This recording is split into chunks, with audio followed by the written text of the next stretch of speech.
시청자 여러분 안녕하십니까? 생방송 더 인사이드 김도환입니다. 오늘은 절기상 낮과 밤의 길이가 같은 추분입니다. 아침 저녁으로 선선해진 바람이 가을이 성큼 다가왔음을 느끼게 하는데요. 일교차가 큰 이 시기에는 호흡기 기능이 떨어지기 쉽습니다. 건강관리에 더 신경 쓰면서 계절의 변화를 느껴보시기 바랍니다. 강원도의 오늘과 소통하는 시사 큐레이터 생방송 더 인사이드 시작합니다.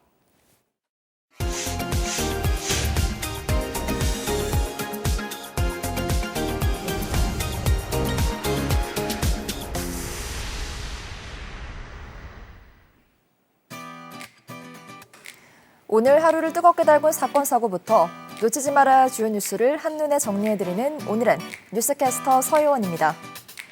코로나19 사태가 장기화되면서 도내 가을 축제가 잇따라 취소 연기되고 있습니다.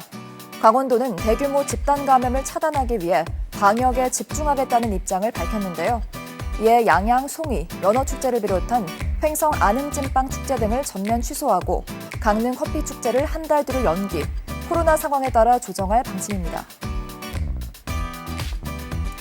8년 만에 전기요금이 전격 인상됩니다. 한전에 따르면 다음 달부터 적용되는 4분기 전기요금을 킬로와트시당 3원 인상시키기로 밝혔는데요. 이는 국제 연료비 상승 추세가 지속됨에 따라 전기료 정상화 차원에서 조정된 사안으로 월 평균 350킬로와트시를 사용하는 4인 가구의 경우에는 매달 전기요금이 약 1,050원 오를 전망입니다. 외국인 계절 근로자의 무단 이탈이 속출하면서 농가의 근심이 깊어지고 있습니다. 춘천 출입국 외국인 사무소에 따르면 올해 도내 외국인 계절 근로자의 무단 이탈 인원은 총 98명으로 제도 도입 이래 가장 많은 수를 기록했다고 밝혔는데요. 일손 부족으로 인한 농가의 피해가 극심해진 만큼 강원도는 농업 분야 외국인 근로자 근로 여건 개선 대책을 마련하고 외국인 근로자의 인권 보호와 농가 인력난 해소에 나설 방침입니다. 강원도 양양에 건설되는 대서양 연어 스마트 단지 사업에 탄력이 붙었습니다. 대서양 연어 사업지의 개발을 막았던 국립생태원의 전국 생태 자연도 등급 조정안이 1등급에서 개발 가능한 2등급으로 완화된 건데요. 이에 따라 대서양 연어의 대량 생산이 가능해지면서 연간 4천억 원 이상의 지역 경제 효과를 불러올 전망입니다. 강원지방기상청이 가을 단풍철을 맞아 단풍 실황 서비스를 운영합니다. 강원지방기상청은 설악산, 오대산, 치악산, 태백산 등 국립공원 4곳의 주요 탐방로 영상을 실시간으로 제공하겠다고 밝혔는데요. 다음 달 중순부터 단풍 절정기가 시작됨에 따라 국립공원공단, 강원도청 홈페이지 등을 통해 지점별 기상 현황과 실시간 단풍 영상 등을 제공하고 집에서도 즐길 수 있는 랜선 관광으로 코로나19로 지친 국민들에게 따스한 위로를 전할 방침입니다. 지금까지 오늘의 뉴스캐스터 서효원이었습니다.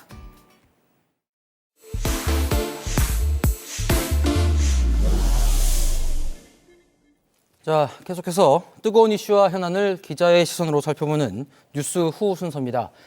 추석 연휴 때 그 코로나 재확산이 되지 않을까 이게 걱정이 많았는데 또 아니나 다를까 확진자가 쏟아져 나왔습니다. 자, 원석진 기자, 생각보다 좀 확진자가 많이 나왔어요. 그렇죠? 현황 한번 점검하고 시작할까요? 네, 우려대로 추석 연휴 기간 도내 확진자가 크게 늘어났습니다. 추석 연휴 닷새간 강원도에서 모두 177명의 확진자가 나왔는데요. 한 주 전 같은 기간과 비교했을 때 확진자 수가 한 50%가량 증가한 걸로 볼 수가 있었습니다.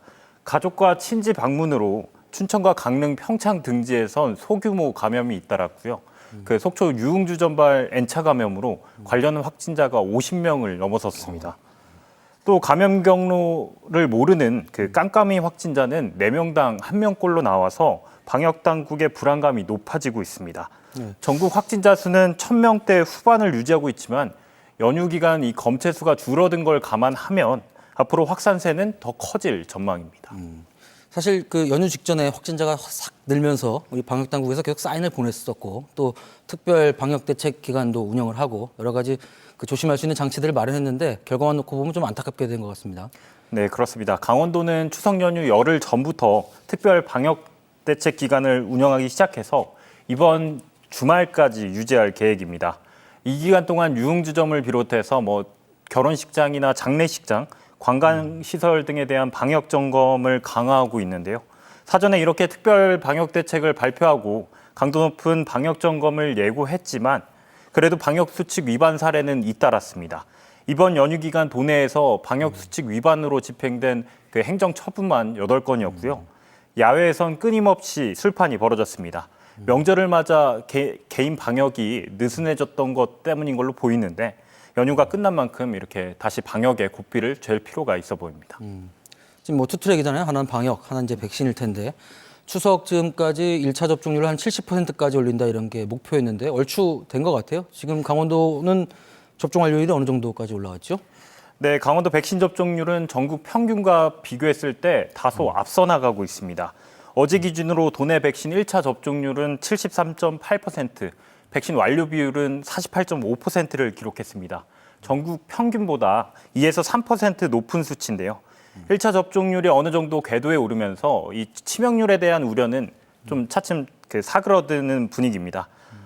하지만 변이 바이러스에 대응하기 위해선 백신 완료 비율을 신속히 끌어올리는 게 무엇보다 중요한데요. 때문에 강원도는 백신 완료율을 이달 말까지 60%까지 달성한다는 목표를 삼고 있습니다. 정부가 다음 주 12세에서 17세까지의 청소년과 임산부가 포함된 4분기 접종 계획을 발표하기로 한 만큼 앞으로 접종 속도가 더 붙을 것으로 예상됩니다. 뭐 들어보니까 자녀 백신도 좀 여유가 있다고들 하더라고요. 사실 저도 이제 화이자 백신 1차 접종을 했는데 그 2차 접종 예약을 6주 후로 잡아주더라고요. 보통 3주, 4주 이렇게 봤었는데 자녀 백신이 있다 그러니까 좀 접종 시기를 앞당길까 이런 생각도 드는데 지금 뭐 그런 것도 가능해진 건가요? 네, 그렇습니다. 원래 18세에서 49세 접종이 시작된 지난달부터 국내에선 하루 평균 6만 회분의 자녀 백신이 나오고 있습니다. 1차 백신을 조금이나마 빨리 맞으려는 사람들 덕분에 초반엔 자녀 백신이 눈 깜짝할 새 동이 나곤 했는데요. 하지만 1차 접종자가 70%를 넘어서면서 자녀 백신을 찾는 사람들이 점점 줄고 있는 상황이었습니다. 때문에 이 자녀 백신을 대량 폐기하는 것 아니냐는 우려도 제기가 됐었는데요. 하지만 정부가 자녀 백신을 2차 접종에도 활용하겠다는 방침을 세우면서 안 쓰고 버리는 백신을 줄일 수 있게 됐습니다. 실제로 인기도 많고요. 무엇보다 백신별 접종 간격이 화이자 3주, 모더나 4주, 아스트라제네카 최소 4주로 단축됐고요. 자녀 백신 2차 접종은 기존에 그랬던 것처럼 SNS를 통해 당일 신청해서 당일에 맞으면 됩니다. 원 기자도 저랑 같은 날 1차 접종했잖아요. 그죠? 네. 네. 우리 좀 땡겨보도록 할 텐데. 그 백신 접종률이 올라가는데 이제 확산세가 꺾이지 않고 있는 게 문제인데 이제 보면 이제 당장 급한 불을 꺼야 될 것 같은 게 지난해나 이제 올 설 뭐 이때 보면은 명절 끝나고 한 일주일 정도 있다가 이렇게 확진율이 확 오르는 추세를 계속 보였잖아요. 이제 강원도도 이런 것들 인지하고 있겠죠, 이번에? 네, 강원도는 이번 추석 연휴 확산세가 다음 주부터 본격적인 영향을 미칠 것으로 판단하고 있습니다. 때문에 도내 하루 확진자가 50명을 넘어설 것으로 보고 있는데요. 추가 확산을 차단하기 위해서 선제적인 진단 검사를 벌이고 있고 특히 유흥주점 종사자, 그러니까 집단 감염에 좀 취약하죠. 이분들을 대상으로는 주기적인 진단 검사 의무화 행정명령을 내릴 방침입니다. 작년 추석과 올해 설 연휴처럼 명절을 기점으로 이렇게 확진자가 6배 이상 늘어났던 전례가 있었던 만큼 다음 주까지가 지역사회 확산의 분수령이 될 것으로 보입니다. 네. 사실 벌써 코로나 이후 추석이 두 번째잖아요. 이제 지금 국민들 그 방역 피로감이 극에 달하고 있는데 특히 누구보다 우리 자영업자분들 정말 힘드실 걸로 합니다. 방역 당국은 물론 국민 스스로도 이제 대비가 필요할 것 같습니다. 자, 오늘 여기까지 하죠. 원 기자 고생했습니다.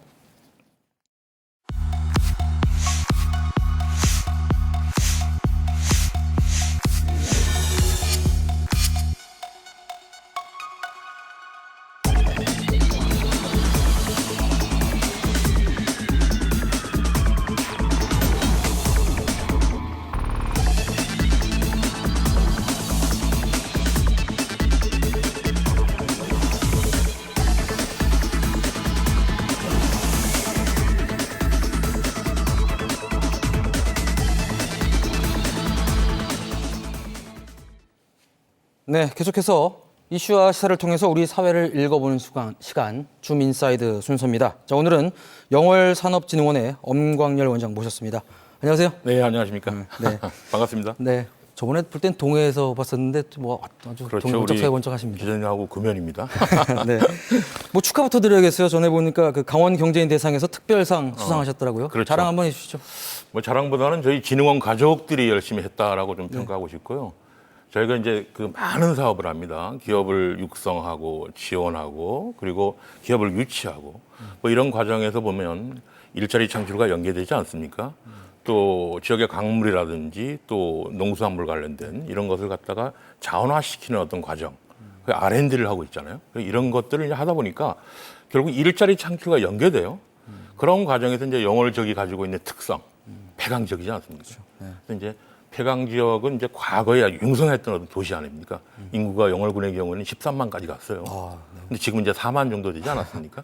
그러다 보니까 과거에 융성했던 시절의 어떤 그 공간들, 이 공간들이 결국 폐허가 되지 않았습니까? 그래서 그 빈집이라 그러는데 이 유효 공간을 좀 활용해서 청년 창업을 좀 유치하거나 또 창업을 지원하는 이런 과정을 갖다가 이제 저희가 했는데 그 결과가 좋네요. 결과가 좋아서 결국 뭐 상을 받게 됐는데 이 모든 결과는 이제 그 일자리 창출에 대한 이슈가 이제 국가적 과제 아닙니까? 그렇죠. 이거에 대한 어떤 그 지자체의 의지 이것이 반영됐다고 볼 수 있겠습니다.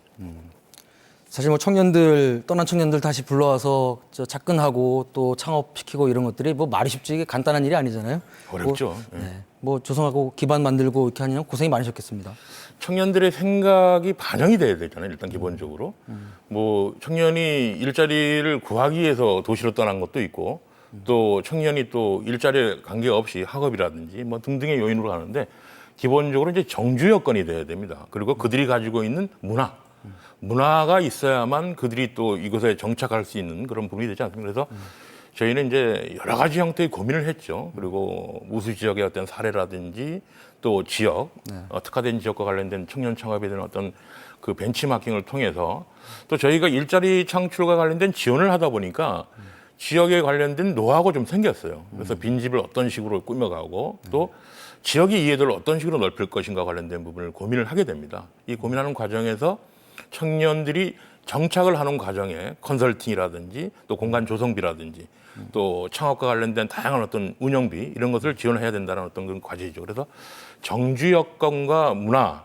이 두 가지 과제와 관련된 부분을 가지고 지역의 이해도를 높이는 방식으로 해서 청년들을 좀 이렇게 창업으로 유인하는 그런 전략을 가지고 있습니다. 지금 뭐 이 프로젝트의 결실이라고 보겠는데 청년 점포 1호점, 2호점 이렇게 문을 열었다 그랬는데 네네. 어떻게 뭐 지역 분위기가 좀 달라지던가요? 어떻습니까? 글쎄 이제 뭐 한두 개의 어떤 그 청년이 창업을 했다 해서 그것이 전부일 수는 없지 않습니까? 그렇죠. 네. 기대 반 의뢰 반이랄까요? 그래서 이제 그런 것도 있고 저희는 기본적으로 이런 생각을 합니다. 이것이 과연 지속 가능한 형태로서 폐강 지역의 청년이 정주 여건을 통해서 안정적으로 정착하느냐와 관련된 부분이 과제이겠죠, 그죠? 그래서 우리가 청년 창업과 관련된 이제 시범적인 사업이긴 하지만 남부 발전에 자금 조성과 관련된 부분을 도움을 받았어요. 받아가지고 지역이 한 580여 개 정도의 빈집이 있습니다. 아, 맞네요. 예, 그래서 청년들이 직접 보고 그 보는 과정에서 어떤 형태로 이것을 꾸며갈 것인가, 그리고 지역의 연관성이 있느냐 없느냐와 관련된 부분. 단순히 지원하는 형태의 청년 창업은 의미가 없습니다. 지속 가능성을 이제 고려한 거지 않습니까? 그래서 저희가 그런 쪽에서 바라본다면 이번에 이제 1호점, 과거에 이제 그 영월 지역에 국한해서 좀 말씀을 좀 드리면 덕포리, 영흥리, 하송리가 있습니다. 덕포 지역은 과거에 영월 화력발전소가 있어가지고 굉장히 융성했던 도시거든요. 거기에 이제 농협 그 창고 또 농협 금융센터가 있었어요. 그것이 이제 그 유휴공간으로 남아 있어가지고 그걸 이제 활용했던 그런 사례. 그래서 비건 베이커리라는 요즘은 트렌디이지 않습니까? 그런 과정을 갖다가 그 청년에게 주입시키고 청년이 가지고 있는 생각을 반영한 형태의 이제 1호점이 됐고 2호점은 이제 상동읍에 위치한 상동이 가지고 있는 상동하면 생각나는 게 우리 저 텅스텐이죠. 대한중석이 있었어요. 그래서 교과서에도 나와요. 예, 그럼요. 그래서 그런 쪽에서 바라본다면 그 지역의 어떤 뭐 폐축사라든지 또 과거에 농업 기반을 가지고 있던 그 지역을 농장형 체험이라든지 뭐 이런 것을 통해서 제목도 반멍이에요. 반멍. 요즘 이제 불멍이라 그러면 이제 뭐 불 보면서 멍을 때린다 뭐 이런 뜻 아닙니까? 그래서 밭에서 체험하고 또 그를 통해서 어떤 그 스테이도 할 수 있겠고 또 체험 활동과 관련된 부분을 갖다가 홍보를 통해서 관광 한마디로 말해서 시골의 어떤 복합 문화 공간이라고 이렇게 평할 수 있을 것 같습니다. 계속적으로 노력을 해야 될 것 같습니다. 뭐 아이디어도 좋고 뭐 들으니까 재밌겠다 싶은데 사실 지역 주민으로 보면 절실한 문제 같긴 해요. 아까 그렇죠. 뭐 우리가 상동 얘기도 하고 그랬지만 예, 예. 과거 영월 지역이 그 폐강의 중심으로서 중추적으로 역할을 했었다가 지금 뭐 빈집이 뭐 아까 몇 개 한 580여 정도 아, 예. 이렇게 데이터로 나와 있는 것 같습니다. 뭐 폐특법이 이제 이번에 다행히 연장이 되긴 했지만 이런 우리 사업들 통해서 좀 지속 가능한 발전 전략들 그를 좀 고민을 해야 되는 시점인 것 같아요. 좀 근본적인 고민이 필요한 거. 뭐 근본적으로 이제 그 우리 민선 7개 들어와서 이제 최명석 군수님께서 많은 고민을 하고 계십니다. 저희는 이제 그 서브 기관으로서의 어떤 역할, 이제 폐특법이 2045년까지 연장이 되지 않았습니까? 연장이 됐는데 그 연장선상에서 끝나는 것이 아니라 새로운 어떤 아이디어를 발굴하고 그것이 지역 산업에 연관성이 있냐와 관련된 부분이거든요. 영어로 하면 생각나시는 것이 이제 강물 전환 아닙니까? 그리고 이제 8대 작물이 또 있습니다. 그것을 단순 1차 산업으로서 끝나는 것이 아니라 가공화시켰을 때 어떤 부가가치 또 그를 통해서 어떤 그 석탄이나 시멘트 뭐 등등의 강물 자원을 갖다가 새로운 어떤 그 원재료 또 신소재를 개발해서 가는 이런 방향들. 그런데 이런 것도 있었습니다.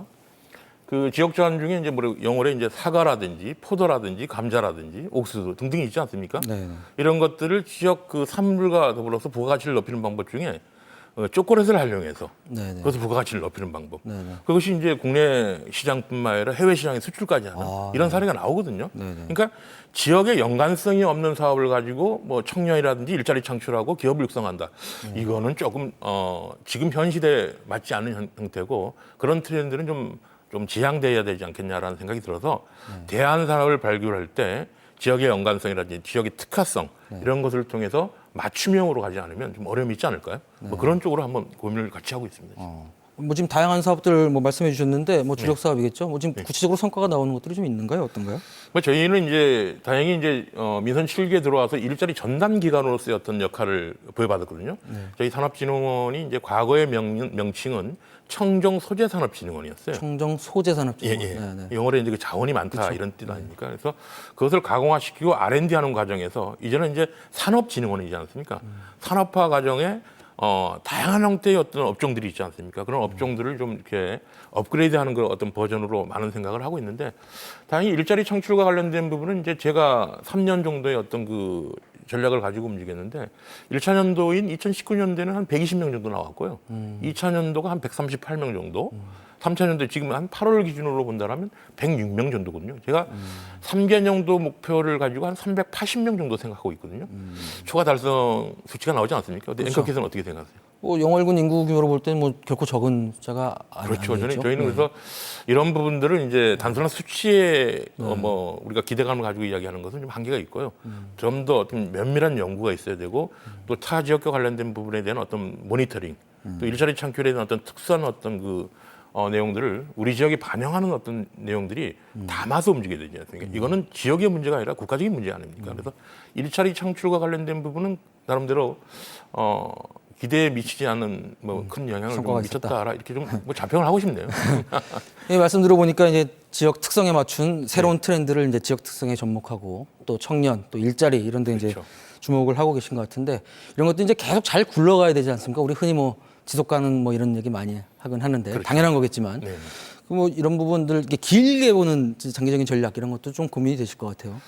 그래서 이제 그거는 지자체장님이나 또 국민이 가질 수 있는 어떤 그런 생각들이 반영된 상태에서 가져가야 되는데 저희가 이제 지원 기관으로서의 어떤 한 말씀을 좀 드린다라면 이런 일자리나 기업 육성이나 또 지역 산업을 견인한다는 그 자체는 지역의 문제이자 또 지역에 있는 국민들 이 공간 속에 있는 분들의 많은 생각들이 반영돼야 되잖아요, 그죠?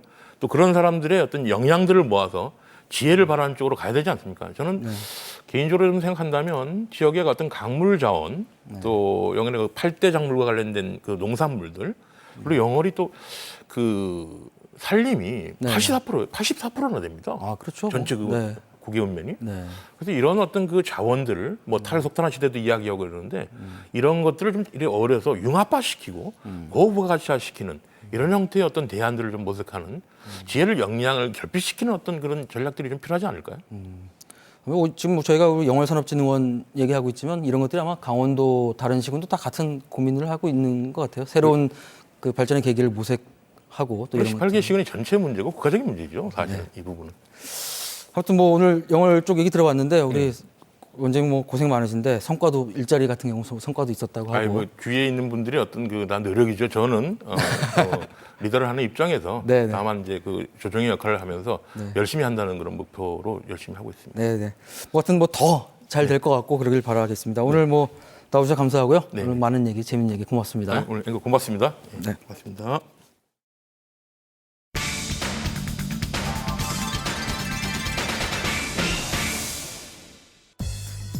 이제는 일상이 되어버린 편리한 디지털 생활. 하지만 디지털 기기 사용이 익숙하지 않은 이들에겐 한없이 어색하고 불편한 일인데요. 산간마을이나 도서지방은 디지털 기기를 접할 기회가 부족한데요. 이에 강원 에듀버스가 직접 찾아가는 교육에 나섰습니다. 디지털 교육 보급이 낮은 도서 산간 지역의 어르신들을 위해서 찾아가는 교육을 진행하고자 찾아가는 교육 디지털 에듀버스라는 것을 운영하고 있고요. 첫 번째로는 스마트폰 기초 활용이라는 교육을 진행하고 있고, 두 번째로는 키오스크라는 교육을 실습을 통해서 진행하고 있고요. 마지막으로 디지털 피싱 예방 교육을 진행하고 있습니다. 일상적인 디지털 활용에 어려움을 겪는 분들을 위해 실생활에 꼭 필요한 디지털 교육을 제공하는 강원 에듀버스. 디지털 배움터의 일환으로 국민 누구나 쉽게 찾아가 배울 수 있도록 생활 SOC 공간을 활용해 찾아가는 교육을 진행하고 있습니다. 디지털 기기 사용이 익숙하지 않은 어르신들에겐 반가운 일인데요. 또 애들 쓰는 분이 참 편리하고 좋습니다. 예. 모르는 게 없어요. 너무 좋아요. 애들이 하는 거 보면은. 그래도 우리도 지금 나이 먹어도 배워야 하는데 이제는 자꾸 깜빡깜빡 해가지고. 배워놓으면 뭐 여러 가지 뭐 편리하고 좋겠죠. 예. 모르니까 뭐 한 건데 알게 되면 뭐 잘 하게 되면 편리하고 좋겠죠. 이게 뭐라고요? 키오스크. 네, 쫓아해보세요. 키오스크. 이런 기계가 우리의 삶을 좀 바꿔놓기도 해요. 무인 자동화 기계, 키오스크를 처음 사용해본 어르신들은 당황스럽기만 한데요.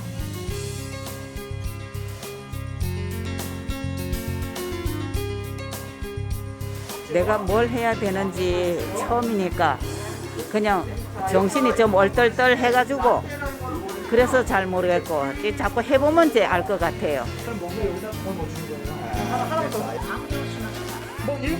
정선 같은데 이런 촌에 있다가 가보니까도 제대로 만지지를 못하고 더러 어떨 때 도움을 받아가면서는 하는 수가 많죠. 그리고 또 뭐냐면은 딸내들이 좀 따라가면은 쉽고 내 혼자 가면은 혼자 계산하기가 조금 어렵고 그것도 저것도 해봐야 되는데 아는 거는 힘이지. 자꾸 배워야 돼요. 하잖아, 그죠? 그래서 이 그림을 누르게 되는 거죠. 한번 눌러보실까? 이거가 더 개수가 있다는 뜻이죠. 더하기를 이런 걸 정하지 않았기 때문에 그런 거예요. 그러면 요거 이렇게 시골로 다니다 보면 격차가 굉장히 많이 납니다. 보편적으로 이렇게 지식으로 알려줄 수 있는 것을 가르쳐 줄 때 집에 가서 또 2번 연습하시고 다시 내려와서 그것을 집에서 여러 번 했다고 했을 때 기뻐하는 모습을 볼 때 저희가 보람을 느낍니다. 디지털 소외계층을 위해 강원 에듀버스는 방방곡곡을 누비며 디지털 교육에 나섭니다. 뭐든지 우리가 배우지 않으면은 지금 앞서가는 세상에 따라갈 수가 없으니 배우려고는 노력하죠. 스마트폰 활용법, 은행 업무 보기 등 일상생활에서 꼭 필요한 디지털 생활교육을 중심으로 수업을 진행합니다.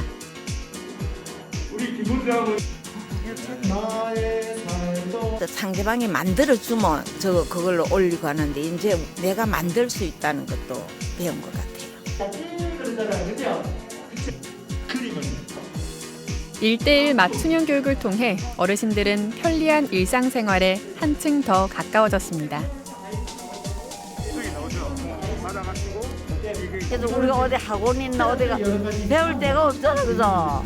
그러니까 어떻게 배워놓으면 너무 편하겠어. 원래는 카드죠? 불이 올라간다는 뜻이에요. 저희가 강원도 전 지역을 대상으로 하고 있지만 아직 지역 간의 그런 교육에 대한 횟수가 적은 지역들이 있기 때문에 그런 지역들을 중심으로 저희가 교육을 더 많이 진행할 것이고요. 어르신들이 이를 통해서 좀 디지털 문화의 격차라든지 그런 것들을 해소하는 쪽으로 저희가 비전을 잡고 있습니다. 배움에는 끝도 나이도 없다는 말처럼 어르신들의 배움을 향한 열정은 여전히 뜨겁습니다. 디지털 격차를 해소하기 위해 강원도 방방곡곡을 누비는 강원 에듀버스의 활약 기대해 볼게요.